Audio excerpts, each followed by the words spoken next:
రెండవ రోజు పురాణము. సత్యలోకానికి నారదుని యాత్ర. నారదముని బ్రహ్మదేవుని కుమారుడు. హరినామ స్మరణతో అన్ని లోకాలు తిరుగుతూ భక్తుల్ని రక్షించే గొప్ప భక్తుడు. ఒకరోజు నారదుడు సత్యలోకానికి వెళ్ళాడు. అక్కడ బ్రహ్మదేవుడు పద్మాసనంలో కూర్చొని నారాయణుని ధ్యానం చేస్తుండగా సరస్వతీదేవి భక్తిగానం పాడుతూ ఉండింది. చుట్టూ ఇంద్రుడు, నవగ్రహాలు, సప్త ఋషులు బ్రహ్మదేవుని దర్శనానికి వచ్చినారు. నారదుడు సభలో ప్రవేశించి తన తండ్రి బ్రహ్మదేవునికి నమస్కరించాడు. బ్రహ్మదేవుడు ఆశీర్వదించి కూర్చోమని కోరాడు. బ్రహ్మదేవుడు తన కుమారుని చూసి ఇలా అన్నాడు: నాయనా, కలియుగంలో మానవులు భక్తి లేకుండా పాపకార్యాలలో నిమగ్నమై నరకలోకానికి వెళ్తున్నారు. వీరిని రక్షించడానికి నారాయణుడు భూలోకంలోకి అవతారం ఎత్తడం చాలా అవసరం.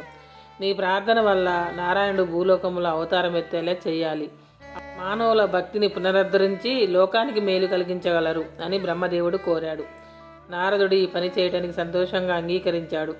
సభలోని దేవతలు, ఋషులు అందరూ ఈ ఆలోచనను ప్రశంసిస్తూ ఆనందించారు. నారదుడు నారాయణ్ణి కలవటానికి బయలుదేరాడు.